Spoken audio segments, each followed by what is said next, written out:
So, matagal-tagal na rin akong hindi nakaakyat dito. Dahil nga hindi na tayo masyadong nagbibisikleta, naging question sa akin kaya ko pa ba itong diretsuhin? Ngayon pa lang, simula pa lang, sakit na ng legs ko. Nagbabalik sa akin na mahirap pala to. Kaya namang diretsuhin. Problema lang, mabagal. Hindi natin mabibilisan. Hingal na kagad si tanda. Pero sige, pilitin natin. Noon kasi nakaka-long ride pa ng madalas. Ngayon, wala. Medyo hirap na ako Parang hindi ko na kaya. Iba talaga pag palagi kang nagbabike, yung halos araw-araw. Kahit sa patag lang. Ako halos parang 2 to 3 times a week na lang Ngayon na lang ako ulit hirapan na ganito. So medyo nandito na tayo sa recovery part ng Timberland. So I guess kaya, bagal lang katulad dati. No, napakabilis lang Minsan tatanungin mo din yung sarili mo bakit pinaparusahan mo yung sarili mo ng ganito So ito na, yung last na ahon na to. Ayan na, konti na lang. Ito na yung halos last ahon na to Kung nakikita nyo lang yung tsura ko. Ay, nakikita nyo pala. Ngiwing-ngiwi na.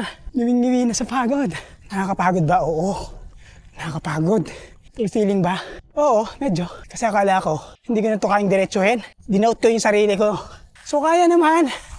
Nandito na tayo sa taas. Naghahanap ka ba ng bagong bike? Meron tayong 500 peso off discount pag bumili ka ng bike or bike frames dito sa website ng RD Cycles. Alam ko madalas free delivery pa sila nationwide. So huwag kalimutan ilagay mo Forever Bike Noob sa checkout para sa 500 peso off discount.